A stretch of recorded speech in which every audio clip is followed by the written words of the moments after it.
James Carter walked into the office like he did every morning, head held high, determination in his stride. But today was different. Today, he knew something they didn't. For months, he had played by the rules, endured the silent dismissals, the stolen credit, the smirks behind closed doors. He had smiled through meetings where his ideas were ignored, only to hear them presented by someone else minutes later.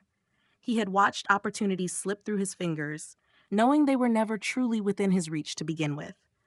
But what happens when the underdog stops playing the game and starts changing it? What happens when silence turns into strategy? By the end of this story, someone will lose everything, and someone will rise higher than they ever imagined. But the real question is, who and how? Stick around, because this story is one you don't want to miss. If you believe in justice, if you believe in fighting for what's right, make sure to like, comment, and share this story. And if you're new here, subscribe for more powerful and inspiring stories that will open your eyes and challenge the way you see the world. James Carter was no stranger to hard work. He had graduated with honors, earned a degree in business administration, and landed a job as a financial analyst at a prestigious firm in New York City. He believed in fairness, dedication, and proving his worth through effort. But from the moment he stepped into the office, he could feel the weight of something unspoken, an invisible barrier that separated him from his colleagues. At first, it was subtle. Colleagues accidentally forgetting to CC him on important emails, a lack of invitations to team lunches, and the occasional mispronunciation of his name, despite it being one of the simplest names in the office. But then, it became blatant. His ideas were ignored in meetings until a white colleague repeated them. His boss, Mr. Whitmore, questioned his work more than others. When a new leadership position opened up, James was conveniently overlooked, even though he was the most qualified. James felt frustrated but refused to let anger dictate his actions. Instead, he decided to fight in silence, with intelligence and strategy. The breaking point. One evening, he stayed late at the office, working tirelessly on a financial strategy proposal that could save the company millions. It was his most detailed and well-researched project yet. When he submitted it, he felt proud, confident that his work would finally speak for itself. But when the project was presented to senior executives, Mr. Whitmore credited it to another employee, Greg, a less experienced analyst. James couldn't believe it. He sat in that meeting, watching as Greg received praise for something he had poured his heart into. His fists clenched under the table, but outwardly, he remained calm.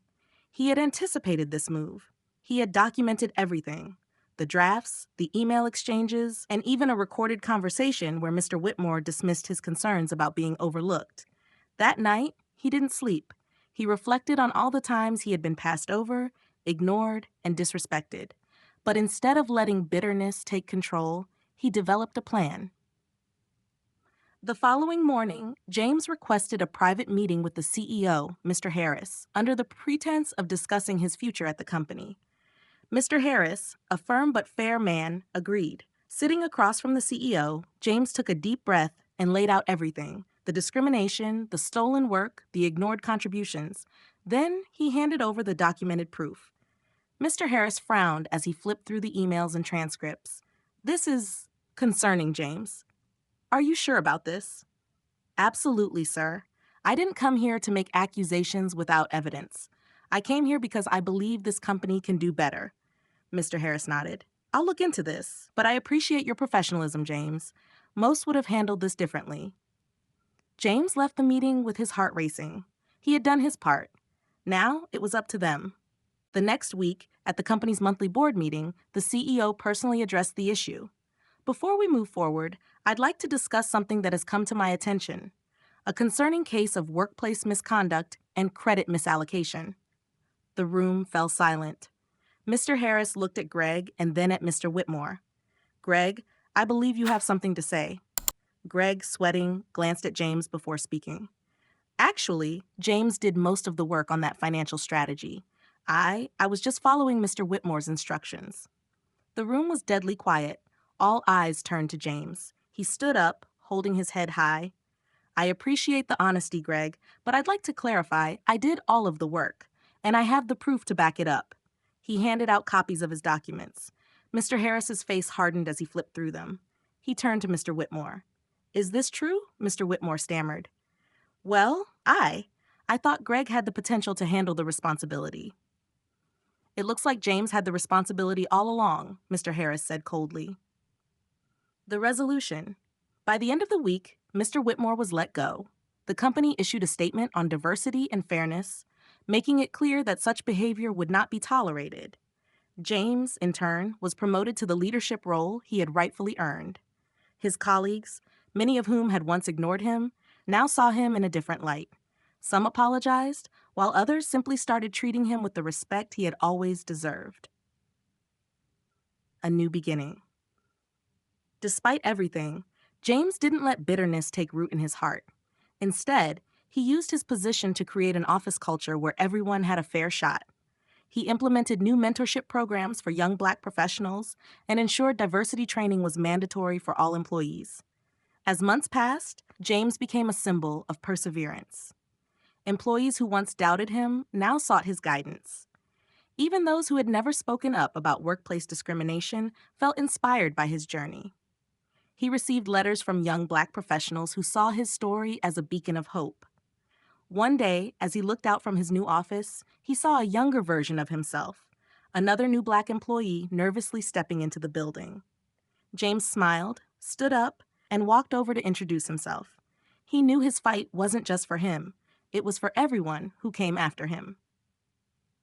Epilogue. Change beyond the office. James's impact didn't stop at his company. His story was covered in business magazines and diversity panels, inspiring other firms to reassess their workplace policies. Universities invited him to speak to students about navigating professional spaces as a minority. He even started a nonprofit organization dedicated to career mentorship for young Black professionals, ensuring they had the guidance he wished he had received.